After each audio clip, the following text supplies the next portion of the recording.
and welcome to episode number 12 of Islandish podcast. I am your host, the lovely Yami Swin, better known as Yams. It's an absolute pleasure to have you guys tuning in, and I have with me attorney at law, Miss Riss Tamar Ferguson. How are you? I am great. That is wonderful. And thank you for having me. You know, Yams, we kind of go way back. Just a way back. Mm-hmm. So I'm so proud of where you're at right now. I mean, I was just saying a moment ago, I mean, you see this setup, you see how everything. Y'all see us? I mean, we look like money. I love it. Yes. I love it. So congrats. Thank you. If y'all don't know, Miss Moss knows me from way back when, like Miss Junior Grand Bahama days. Whoa. Yeah. Yes. That's when I first did grow breasts. You know, when I first matured as a young lady, first learned how to walk in heels. Mm-hmm. And this is the lady that helped me to turn into the speaker you see before you today. She helped me answer the on-stage questions and things of that nature. And I must thank you. You did an amazing job. Oh, well, thank you so much. Things that I still use to this day. That's why I don't need paper to do these interviews. Yeah. So as we start to dive more into you, because this interview is all about you and what you're doing as an attorney here in Grand Bahama. Yes. So let's start from the very beginning. How did you get into law and your journey now to becoming or being who you are today? Well, it's so funny. So let me start here by saying I'm born and raised in Grand Bahama. I went to Mary Star of the Sea Catholic School. Then it was only a primary school. Then I went and matriculated on to the Freeport Anglican High School, now known as Bishop Michael Eldon School. Warrior for Life. Okay. And in high school is when I discovered my knack for gab. And the knack of gab being a good thing. Right. Because, you know, in primary school, you had those report cards, and the report cards would say, oh, she's a good student, but she's too talkative. Too much. Yeah, She's I know about talkative. So I would have gotten that every term, but it was only until the 10th grade that I had a teacher that said, you know what, you could use that to be a lawyer. Right. You know? Because one thing about you, you're one of those students that I would say is argumentative, but you have a question for every question. Right, okay, all right. I know about that. So then that's when my whole, I guess, trajectory of law started. Because prior to that, everyone knew me as the doodler, the artist. I love to paint. I still love to paint. I did all of the murals in school. So I was that girl, right? Okay. And funny enough, when I got accepted into the College of the Bahamas, it was because of art. Okay. So I was there to take up an Associates of Arts. And I quickly, within the first week, said, no, law. Leah, let's change this up a little bit. Let's change it to law. So yeah, I went to the College of the Bahamas. I graduated with an associate's degree in 2010. Up there. And then I went to the University of the West Indies for 3 years. I got my bachelor's. And then I was called to the bar. Well, before being called to the bar, I went to law school at Eugene DePuge. In 2015, got called to the bar then. And I'm still learning. Like I always say, law is indeed a practice. Right. So I'm currently getting my master's. Like it's a continuous learning process. Continuous learning experience. But I enjoy what I do. I really enjoy what I do. So as soon as I graduated and I got called to the bar, I came back home.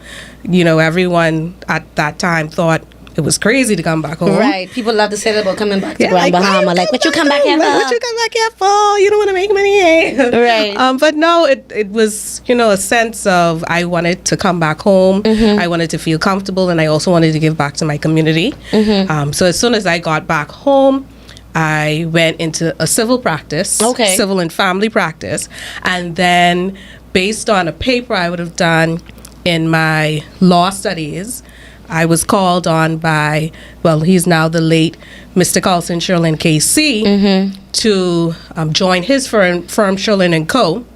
And I did civil there. I did family there. And of course, if you're with Sherlin & Co., what are you going to do? Criminal law. Right. He was like the guru of criminal law in Grand Bahama, in the Bahamas probably, right? So I was there practicing all three of those areas.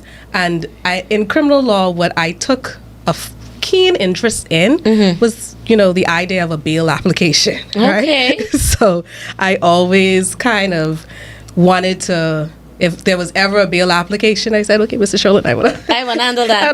Right. Let me see if I can handle that one. Right. So yeah, that's a synopsis of me, at least my earlier career in law.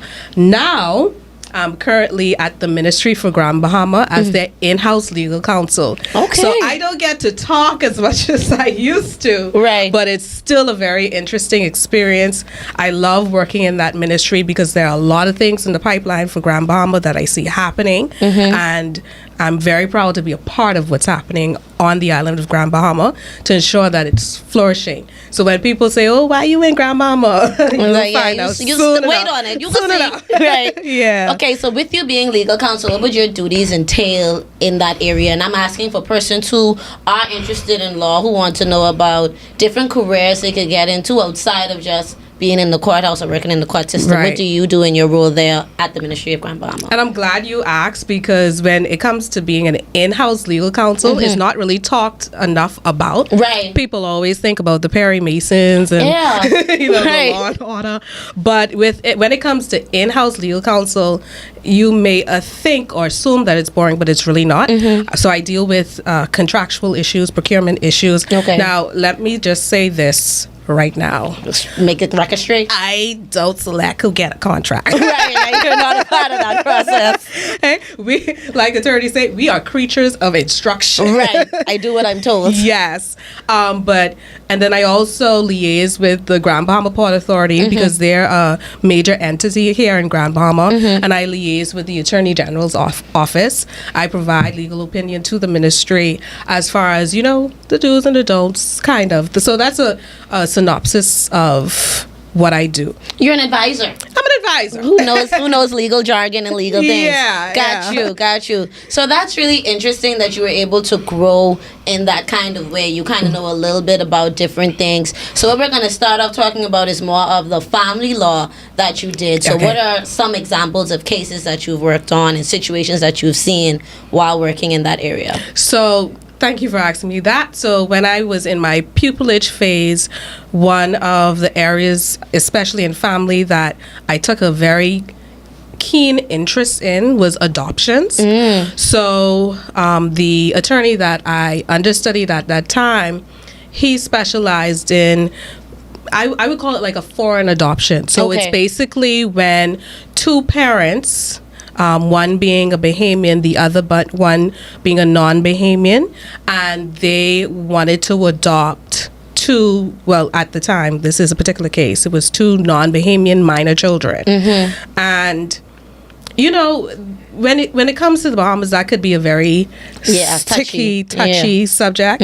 But I'm glad that with that area of law, I got to see the human element of it. So within that particular case, I had to argue that these two minor children being 17 years of age, that the adoption process wasn't done or wasn't being petitioned in order to just circumvent immigration laws and basically to get them citizenship quickly. Got you. Right. Because in their particular instance, when it comes to minor children being adopted, especially by, in a marriage, a male spouse, right, or a potential male father, they would take on their citizenship, which would have been Bahamian. Right. So the AG's office is obviously involved in that because it's a matter of national importance. Right. So when you're talking about bestowing citizenship on someone. So, but I was glad to work on that and to see that, no, they were just trying to circumvent any citizenship or, regular citizenship routes. They really just wanted to have a nuclear family. Right. They really loved each other and they just wanted, to share his last name. Right. That's it. So that was one of the most proudest moments, I think, in my career as far as a lawyer. And I'm glad that I was able to, I guess, have that experience quite early on in my career. Right. Yeah. So yeah. I love that because a lot of times, especially, and I like how you broke it down in terms of that's all the detailing that goes into it. Like you really have to look into all of that and cross all the T's and dot all the I's. Yeah. Because there is a lot of situations where children who do not have Bahamian status, they go, I think it's called being stateless. Yes, it's called being stateless and when it comes to certain nationalities.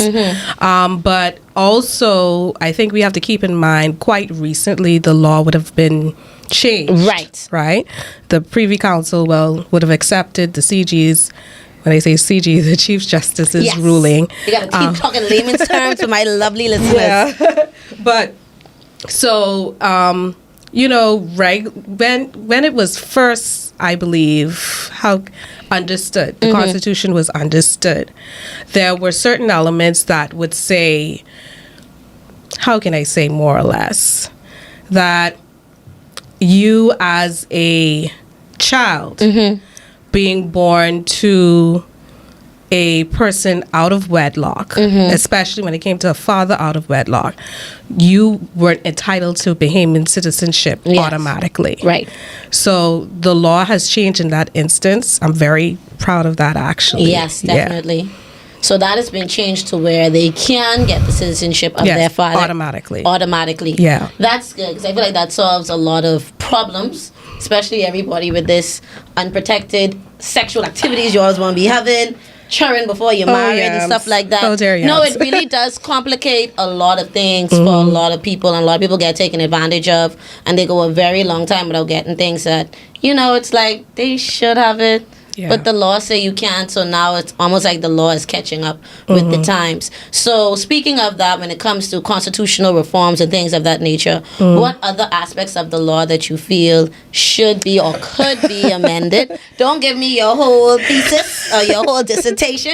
Give me maybe two things that you feel could be reformed as it relates to our Constitution and certain parts of it. Well, I'll say this.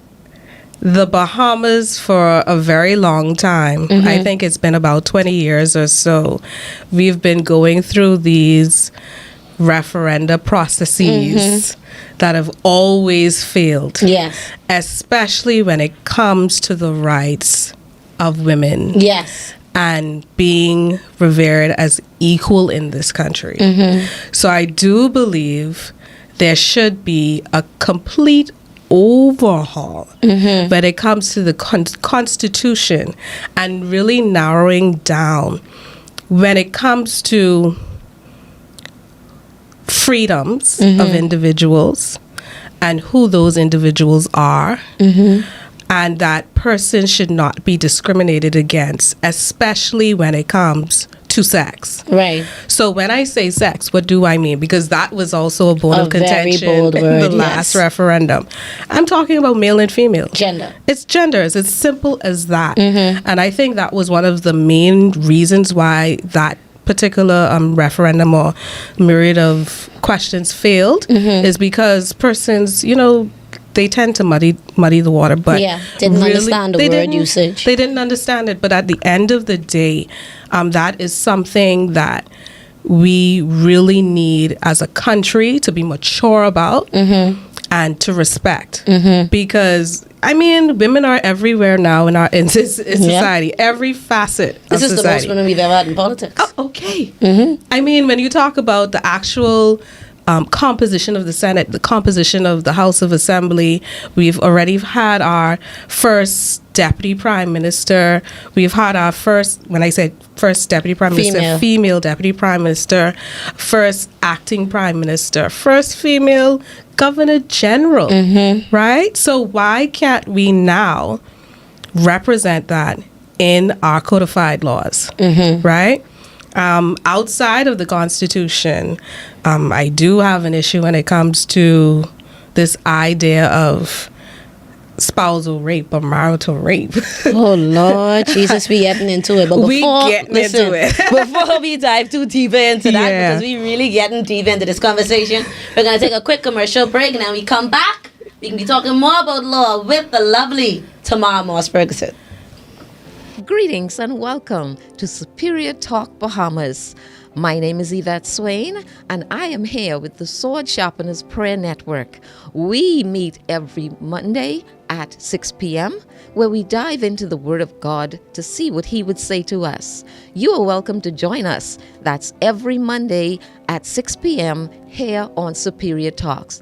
God bless you, and we look forward to seeing you soon. Bye-bye.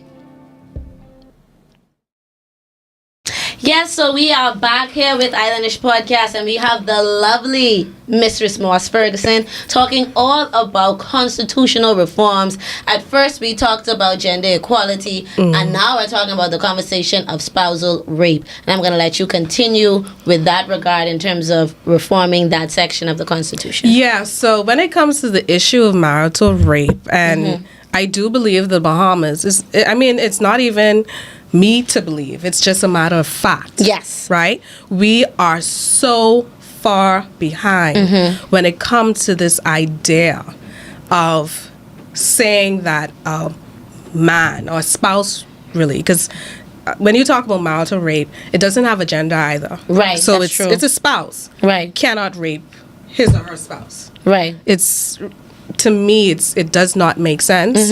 It does not fit the norm of a modern Bahamian society. Right. We are literally one of the few jurisdictions, not just the region, in the world that still has the idea that a spouse cannot rape their spouse.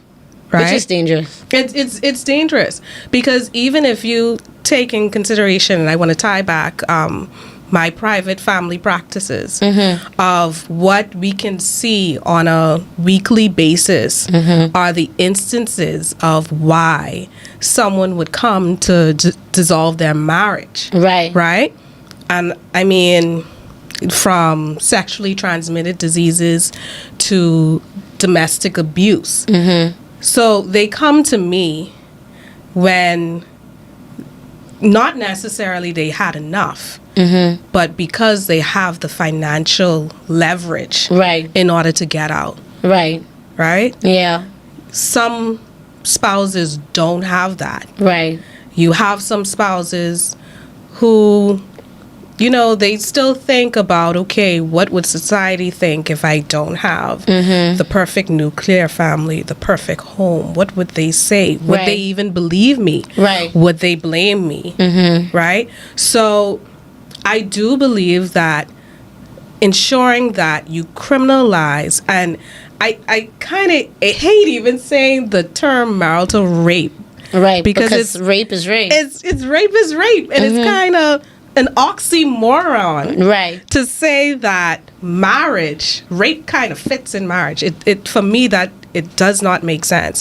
So I think as a society we kind of need to again mature when it comes to that, and ensure that we protect our citizens. Right. It's so interesting that when it came to the former referendum and persons talking about, oh God, Tamar, you get in trouble. But same-sex marriage, the Christian Council and everyone wanted you in the bad den. They wanted to be in the bad den. But when it came to, this, a heterosexual relationship and the presence of violence. Right. All of a sudden, no, we can't. Right. The bed is undefiled. Right. So, and that's really, and I'm happy that you're so passionate about it, because that's a conversation a lot of us don't want to have or understand. And I think, like you said, it comes with a level of maturity, because if you understand what rape is, what trauma is, what something like that is, it wouldn't be confused with, oh no, my wife just mad and she just say that. Like, no, there are physical signs. There are certain things that a doctor could look at and be like, no, this clearly was a rape situation. Like, it ain't like, or someone getting raped and they ain't have no bruises, they ain't have no like, it comes with a lot of different things. You always watch Law and Order SVU. Like, let's not play ignorant. But a lot of, especially I've seen it with men church leaders, using the sense of this could be a tool to be used against men when they're spiteful wives. And no, this is something that a doctor has to be able to verify. Just like how a female can't just go and be like, oh yeah, he raped me. It's like, when What happened? Where's the DNA? Where's the this? It's a lot of boxes that need to get checked before it gets to that. And what makes it even worse is, as a Christian man, why would you not want this to be put into place? So that you can make sure that the women in your lives are protected. Not even just your wife, your daughters, your sister, grandchildren. Like, these are some real things. And the Bahamas is like one of the highest amount of rapes per capita in the region. Like, that's insane. And that's something that's not talked about enough. We like to talk about the murder rate. We don't like to talk about that rape count, though. The violence, The rape and violence against women and children. We don't like to talk about that count. But that's something very serious, especially in the area of law. So when it comes to family law that you practice, and then we're going to transition into more criminal side of what you practice. On the family side of it, how many cases has there been where people have come to dissolve marriages because of things related to the home in terms of unsafe situations and things of that nature? So in the law, what we describe it is cruelty. So this particular jurisdiction, the Bahamas, it is a fault-based jurisdiction. So what does that mean? So you have in areas or states in the United States of America, in their jurisdictions, you have a no-fault base. So you can dissolve a marriage based on irreconcilable differences, right? In the Bahamas, we don't have that same premise. Okay, that's interesting. When you petition someone to court, you're basically suing them. That's what you're doing. They're at fault for something in the marriage, for the union. So there are 5 reasons why you would have to present it to the court in order to say that you're dissolving this marriage, right? So you have, am I giving free advice here? I'm giving free advice. But you have desertion, which is 2 years, continuous, no contact. You have separation, 5 years, no contact. And that includes sexual. Yes, can't still be boning. Can't be doing nothing. So desertion, separation, and then you also have cruelty, right? You have cruelty, you have adultery, which is the famous one. Top tail. And then you have other instances, but the cruelty one is not only physical, because people think, in order for me to get out of this marriage, like you said, bruises, but it also is mental. It can be mental or physical cruelty. Now, in my practice since 2015, I would say that the majority of the cases that I have petitioned the court for dissolution of marriage, majority of them would have been under cruelty, physical or mental. And I don't want to say that one is worse than the other, but for context, right? You're talking about from I wouldn't say as simple, but financial. There was some financial stuff. Manipulation, deprivation, straight up until there's a sexually transmitted disease, right? That puts their life or physical well-being at health. Okay, I see what you mean. Okay. So, and you also have the situations where if they were not married, it would be rape. Right. Yeah, right. It would automatically be seen as rape. Like, when you write the facts of the case out, I'm like, like this is really what it is, but we're not saying it out loud, and it's unfortunate. It's really unfortunate. But I would say there is in the law a situation where even though you're married, if you're legally separated, it would be considered rape, like criminal rape. But other than that, prior to that, it's not, and that's the number one problem. Because what I find time and time again is that the reason why persons aren't, especially not to separate the genders, but females especially, are not going to the police is because they don't have a voice. Right. They feel like they'll be shamed. They're like, okay, if I leave this man, where I going? Right. No support. No support. It's a 2-parent household for a reason. Someone got to pay the mortgage. Someone have to pay the bills. If I separate, I got to carry it on my own. And you can't. You just can't. Yeah. Yeah, that's really discouraging.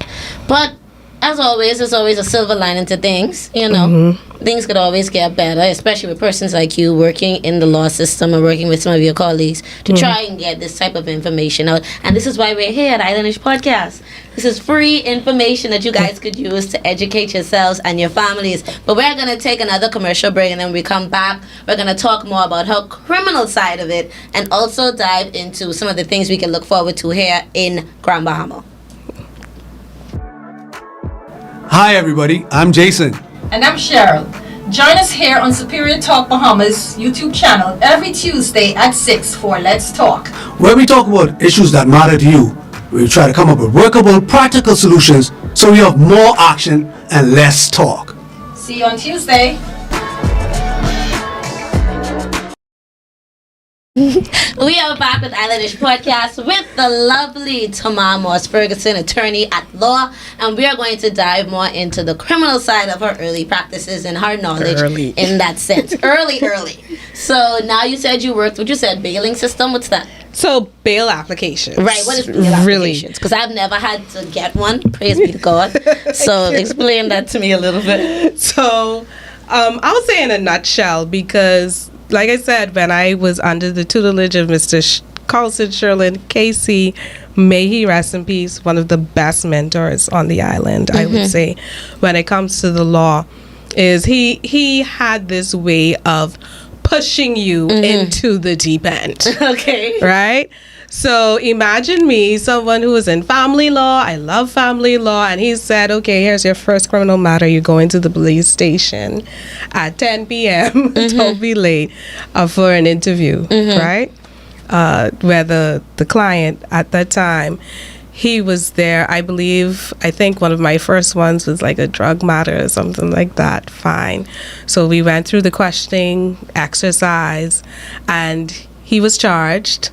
It was I think intent to supply or something like that. Something. Intent to distribute. Yeah, no intent to supply, but oh gee, that's a bigger one or a smaller one? No, when you say distribute, supply, same thing. Okay. But intent to Learn supply, and so we went to the magistrate court for his first plea. So that's basically where they read the charge to him. He has to plead guilty or not guilty. And I believe at that time it had to go to the Supreme Court. So fine. But a simple bail application is, and I always break it down like this, right? Because people confuse, I wouldn't say people, but the general audience sometimes thinks that if someone gets bail, that they're either innocent or it has to do with a matter of the charge not being a serious one or the court not deeming the charge a serious one, right? So I always say it has nothing to do with that. It really has nothing to do with that. Bail is all about, listen, it makes no sense, this person sitting in a jail cell until they await their trial. So we're going to give them bail because we believe that this person will not abscond. You know, he has no antecedents. When I say no antecedents, he has no past or previous convictions. Right. It would not be a serious threat to our society to let him come back in society and then come to answer his charge then. On a later date, or to appear for his trial at a later date. That's kind of essentially what it is. Yeah.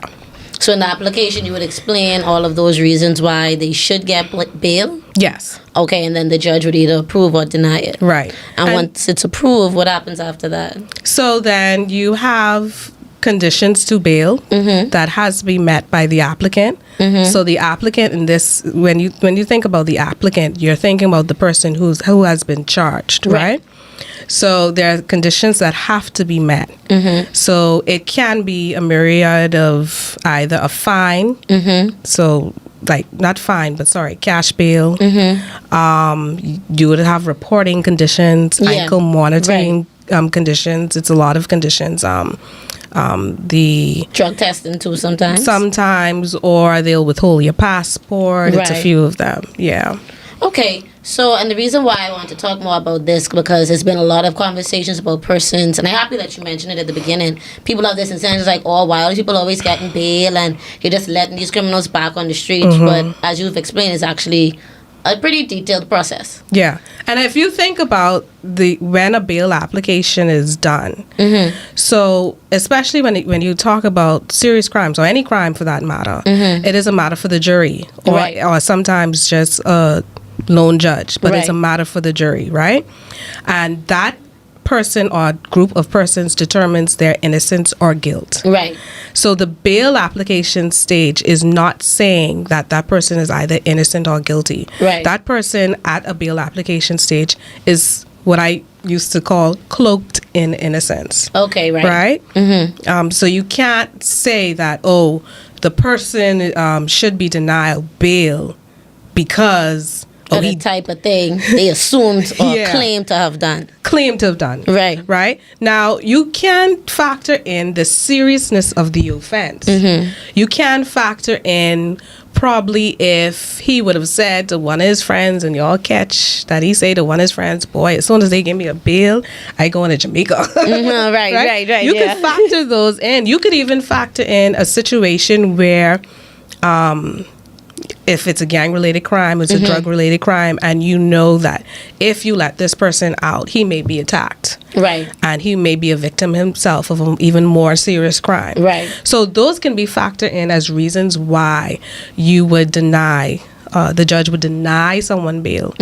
But I always say, when you talk about the constitutionality of someone's freedom, of their liberty, I always try to lean more on the side of no, if there are no serious impediments as to why this person shouldn't be granted bail, then grant that person bail. Because at the end of the day, what is before the judge is an innocent person. Right. Especially if they plead not guilty. Right. I mean, if they plead guilty, you ain't get no bail application. So my other question would be, as you would provide a bail application, what think it's the prosecution? What would they do to counter that? Or what would they present, or do they put in a counter application or something like that? Yeah, there are times when you have, so for instance, most of the bail applications I dealt with, the respondent would have been the AG's office. Okay.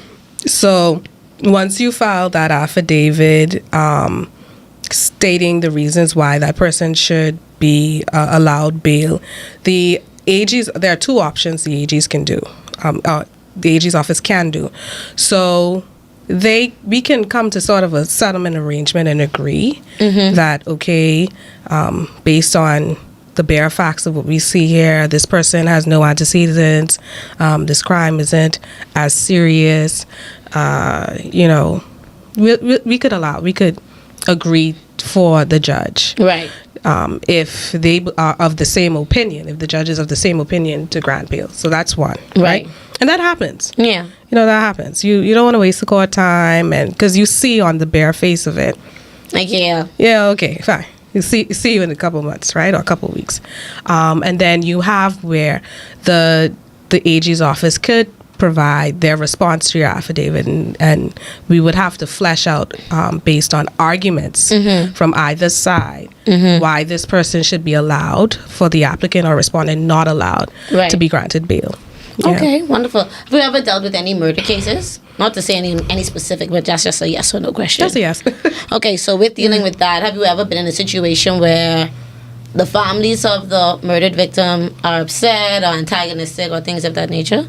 I would say, so the particular murder case, I'm thinking it was a double murder. I'm thinking about the family was at first, I think upset with, because that particular case, it had to been 4 attorneys on that case because there were separate defendants. And they were at first upset, but then I think it's because that particular case was also a very long, drawn-out case. At the same time, they then saw that, okay, we just were doing our job. Right. And then you have some families, 4 persons you represent.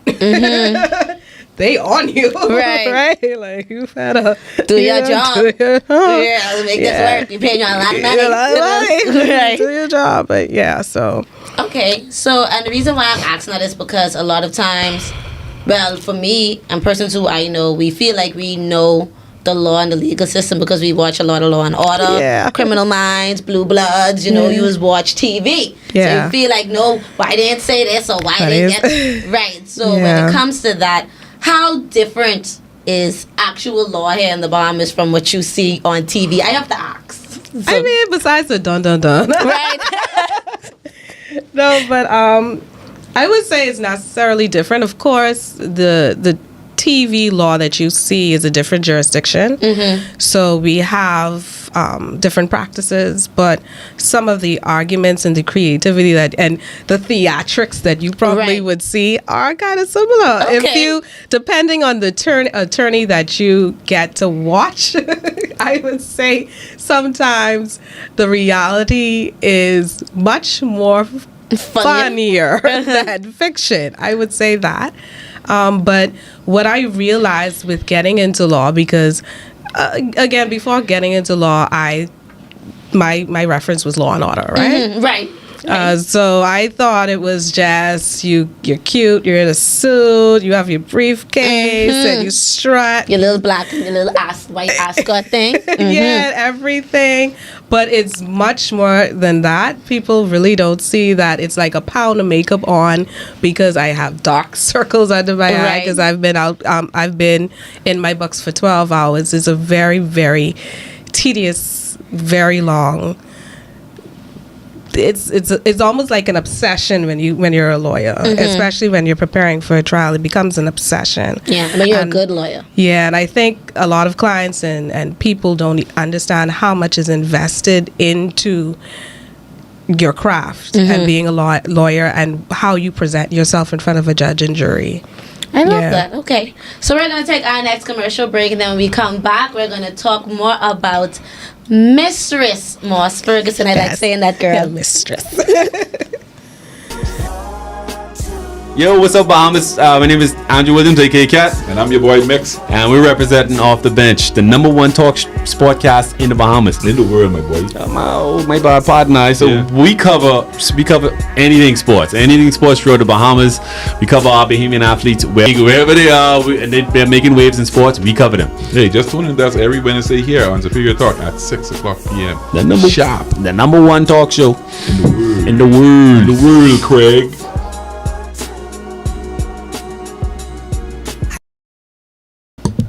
All right, y'all are still holding on, and I love it. We are here with the lovely Mistress Moss Ferguson, and you. we are talking all about her and her career as an attorney at law. Now, you were involved with what's it called?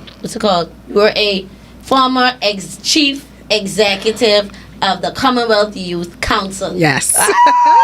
I remember. You got it, you got Photographic it. memory. You got it. So talk more about that and what exactly that is. Okay, so great. So I'll start from.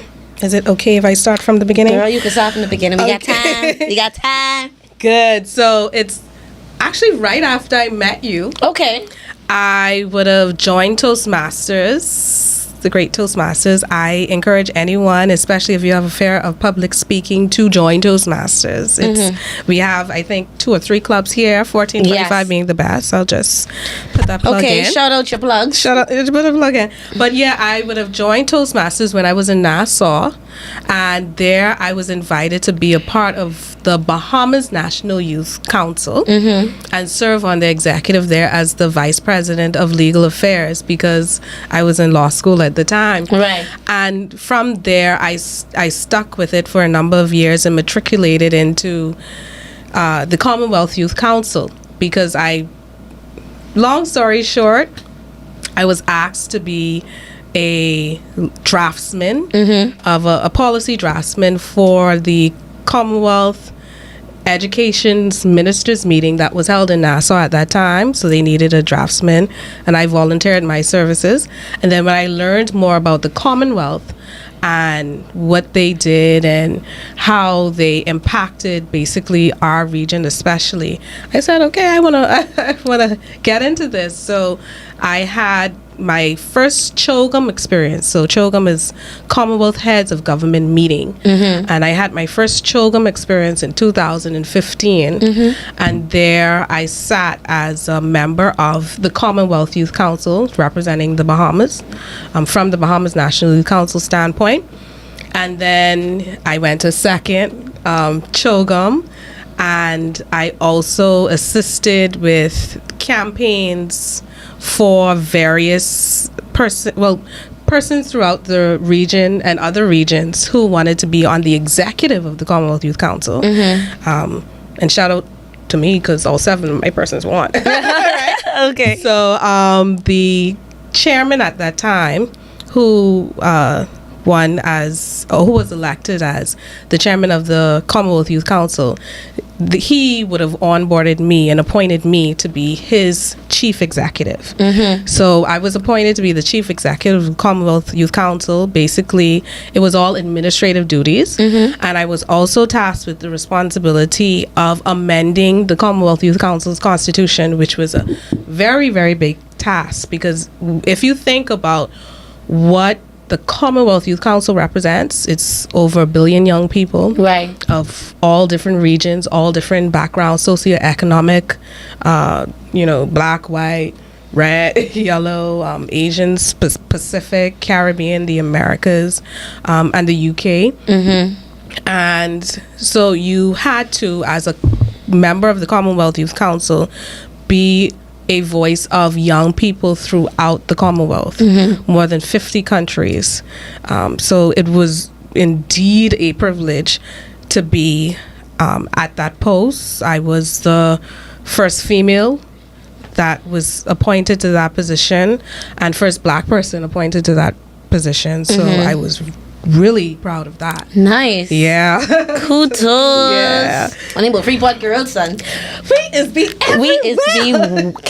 everywhere. Killing it. No, but I want to touch on that because that is one thing about my island that I love so much, especially when you talk about the millennial, Gen Z, Gen X too. Like, I got y'all. Right. Gen X too, but Grand Bahamians on the whole, we have this resilient spirit. We have a persevering spirit. I mean, if you think about how much we've gone through just over the past 30 years alone, Right. it's amazing what we accomplished with, bare minimum, basically. Yeah. Just with the few and couple of us just Yeah. sitting around, growing up together, and then one day it's like, oh yeah, all us still here. Y'all to the top of the hill too.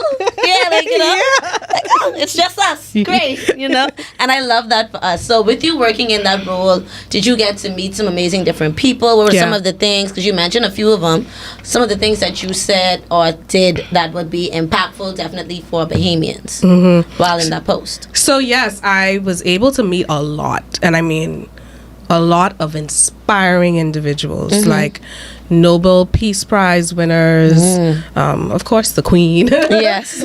her grandson Harry. Gorgeous man. I met him, the General Secretary, presidents, prime ministers, everyone, and also being able to network in that environment took me around the world, literally. And I'm very thankful that I did not at the time have an inferior complex. And I didn't think, okay, I'm just this girl from Grand Bahama. What am I doing here? But that I thought that my skill set was enough to take me around the world. Right. So I was really proud of that. And I try to, as much as possible, encourage Bahamians, especially young Bahamians, Grand Bahamians, to be a part of these same circles. Yes. We also had a chairman of the Caribbean Regional Youth Council that's from Grand Bahama, Shaquille Knowles. Yes. Yes. Big up to Shaquille. He was in COVID and Yes. COB. Yes. And funny enough, a lot of persons who went to COB, graduated from COB, they're also in these circles. In these circles. Yeah. Y'all don't be down in y'all No. at-home education. COB is make champions. Yeah, but I'm really proud to say that COB, UB. UB now. Right. But COB, Freeport Anglican High, Mary Star of the Sea, UE. I went to UE in Nassau.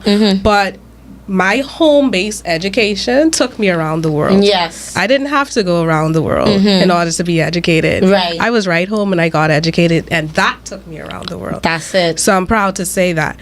But it's all, and I tell young people this all the time, it's you network. You can network. It's who you know. It's definitely who you know. But okay, when you use your connections, do you have the skill set? Do you have the capability? Right. Because you can only embarrass yourself. That's all you can do. And when you get to those levels, you can only embarrass your country. That's it. Real. Real. They can be like, what the Bahamas send? Who this is? So what are we going to do? So and people say it all the time, oh, you could only get this place and that place based on who you know. And that's partly right. It could get you in the door. Right. It could definitely get you in the door. But you got to perform. You have to perform. I like that, and I like that you said that. And I love that because from what I've known of you, like almost all of my life is working with young people, working with young women, working in youthful circles and using that, if not to raise your own skill set, but also to be a mentor to other young people. So what are some of the key things, because you mentioned Toastmasters, key things that you were involved in as a youth in Grand Bahama that you feel really helped you along your journey as being a lawyer and moving on to all these other great places? Well, I will say this. So Toastmasters definitely was the key, like ultimate for me. And this is what I want to say. I want to preface it with this. As young people, right? You know, back in the day, people believe that in order for you to be someone, you have to be in these regular, when I say regular, because law is not regular, but, right. These, professions, right. The lawyer, the doctor, the accountant, and everything. But I always say that you have to know what your gift is. Your gift. Right? Because, again, at the time, my gift was art. I still love art. Don't let people compartmentalize you and put you in one box and say, because you're this, you can't be this. No, I love art and I love law, and I marry the two. Right? But for me in particular, it was, the different service organizations. I was a debutante. I was in Key Club. I was in Interact Club. Shout out to Mr. T. I was best choir in Commonwealth of Bahamas, Freeport Island High School choir. I did the softball. I did everything. I was one of those kids. But I would say for me, and this is a personal experience of mine, that my village is what also springboarded me to certain areas of my life or in certain areas of my life. Funny enough, my first Shogam experience was right when I got called to the bar, and my mom wanted to give me a gift, and she said, okay, this is how much money I have, what you could do with it. And I say, Mommy, I want to go to Chogam. Right. So I thankfully, I was working at the time, so I put some money with that, and I went, and that's what I did. So you also have to be invested in yourself. You have to be willing to invest in yourself as well. With the little you have to be able to invest with yourself in yourself. But I always want to encourage, especially creatives, right? The artists, the hairdressers, even if you're a hair braider could take a course in the United States and end up anywhere around the world once you're the best at your craft. Right. So it's always about being the best at your craft, not necessarily about someone else's trajectory or what they did. I love that. I love that. So we're going to take our next commercial break. When we come back, we're going to wrap up this amazing conversation we're having with the beautiful Tamar Moss Ferguson. You asked and I delivered. Islandish is back. The podcast you guys have known to love, to like to call in, to like to interact with. We are officially back. For the ones that don't know me, this is your girl Yams. Hearing me on Mix 102.1 FM or your favorite TGF_Yams. with the 2 S's. We're back with Islandish right here on Superior Talk. So make sure you're following the page. We're going live this Thursday, 6 p.m. Don't miss it. Follow us. It's about to get lit. And we are back here with Islandish Podcast with the beautiful Tamar Ferguson. And we are wrapping up this amazing conversation that we're having. Again, it is so wonderful to talk with you. See how far both of us have come. Yes. I see all of us glowing and growing and just doing all these different things. I honestly thought I would have been a psychologist or something like that. But no, I like to talk too loud. I like to listen a little bit, but I want to talk too. So I am happy that life brought me on this direction. And one of the things I remember, especially from pageantry training, because she was like my speech coach for pageantry, she gave me this amazing phrase, which was, trim the meat, get to the fat. Yes. Oh, I haven't heard that in so long. Trim the fat, get to the meat. Yeah. Trim the fat, get to the meat. Yeah. Like, don't fluff around a question when someone asks you a question. Make sure you answer the question first and then add a little bit to the end. But make sure you answer the question. Yes. And it's simple things like that even you telling me that at such a tender young age, I think I was only like, 17, 16? Yeah. Oh my goodness, really? Yes.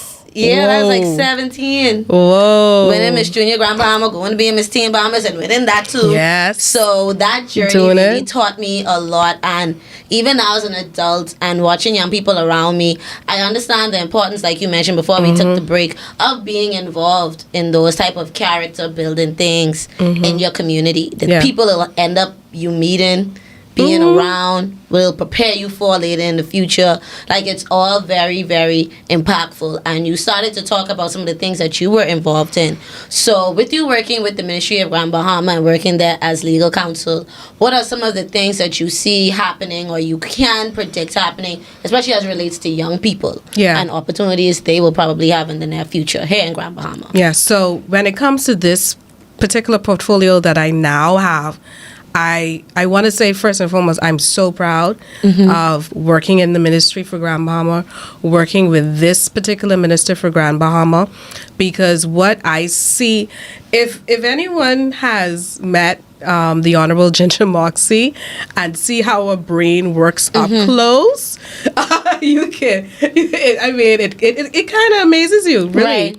Because she comes from a, non-traditional field, a marketing field, promotions, projects.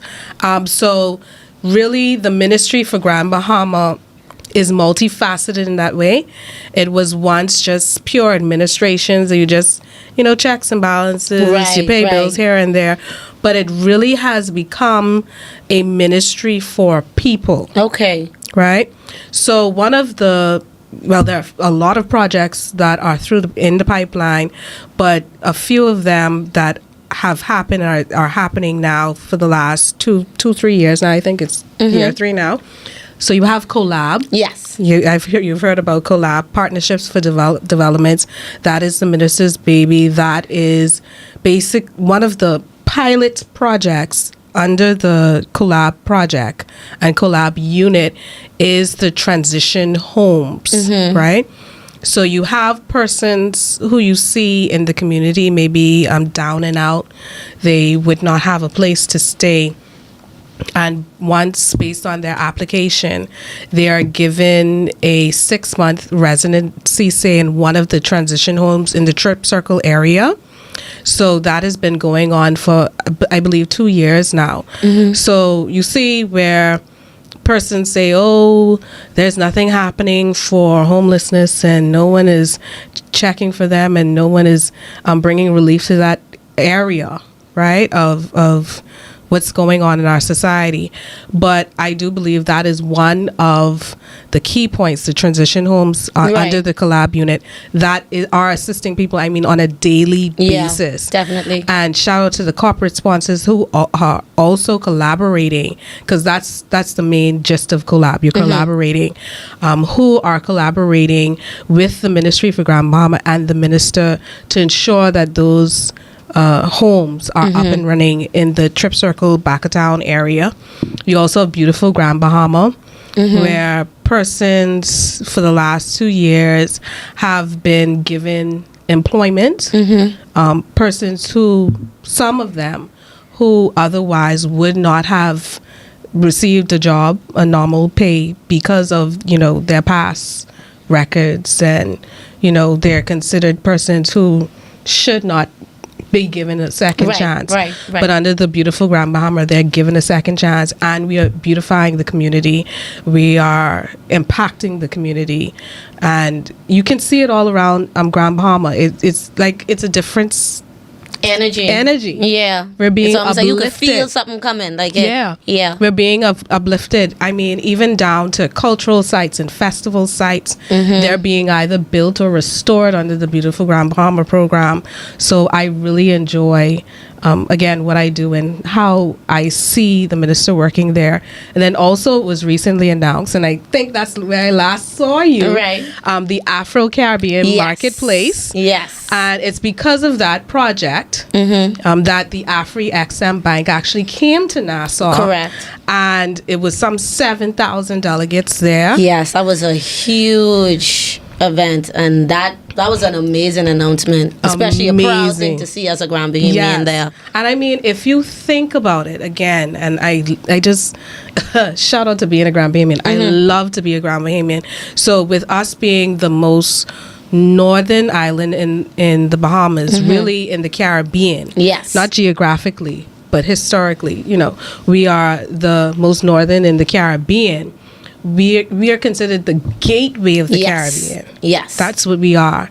So imagine being the gateway of our homeland. So that's almost the marriage of the two, the Afro-Caribbean Marketplace. Yes. So I believe it was most recently announced that it would be where the former International Bazaar is. Right. So you're talking about actually getting rid of, or more so answering, those legacy questions and about alleviating what we're doing with this. those legacy issues. And I mean, the International Bazaar had its time. Yes. I believe, especially me, for someone who was able to experience it. It was a beautiful experience. It was beautiful, but I based on what I see and where I see the minister going as far as the Afro-Caribbean Marketplace, it's taking it to a whole nother level. I love it. And it's more authentically us being Than what the bazaar used to be. Yeah, what the bazaar used to be. So it's more authentically Afro, it's more authentically Caribbean. You're talking about the 50 odd countries in Africa. You're talking about the 60 and other nations in the Caribbean, and you're talking about all of the islands of the Bahamas being represented in this one space. Love it. That's a beautiful thing. So I can't wait to see that come to fruition. I love it. So with you working there, do you still do anything legal wise? Do you still give advice or anything on the side, private practice, To the minister. I know that's right. I love it. But I also, because earlier when I joined I almost said the firm. When I joined the ministry, one of the mandates right after the Evidence Act was amended was to deal with coroner matters, coroner's matters. So I had the privilege of kind of going back to court there and going in front of a coroner and a panel, and so basically to declare persons dead who would have otherwise been considered missing in Hurricane Dorian. Right, because so, the time is now past. Right. So it was shortened from 7 to 2 in the case of natural disasters or natural circumstances like that of Dorian. So again, that's another proud moment that I had. It's sad. Yes. But it brings closure. Yes. To persons, to families. So that's another thing that I'm also proud of, and that the ministry was able to do for persons. Yes. Right. That's wonderful. But thank you so much, Tamar, for coming and having this amazing conversation. Anytime. We got into so much, and it flowed so well. Talked about family law. Talked about the bail system. Now I think I feel like I know what a bail application a little bit, Now No, I mean, but I love Yeah. coming in. I love having you talk. It's always good energy with you, and Okay. you've always been an advocate for youth and young people. And Yeah. I feel even more comfortable about the Ministry of Grand Bahama, knowing that Yeah. my good soul sister Tamar Moss Ferguson is now working in that office. Yes. Thank you so much, and thank you to you. everybody who has been watching this episode. If you enjoyed it, make sure you subscribe below, hit the notification button so you can know more about these episodes. If you're just joining and didn't catch the whole thing, you can watch the entire episode on Islandish Podcast right here on YouTube. Thank you so much for And coming. thank you. So you guys, see you later. See ya. Bye.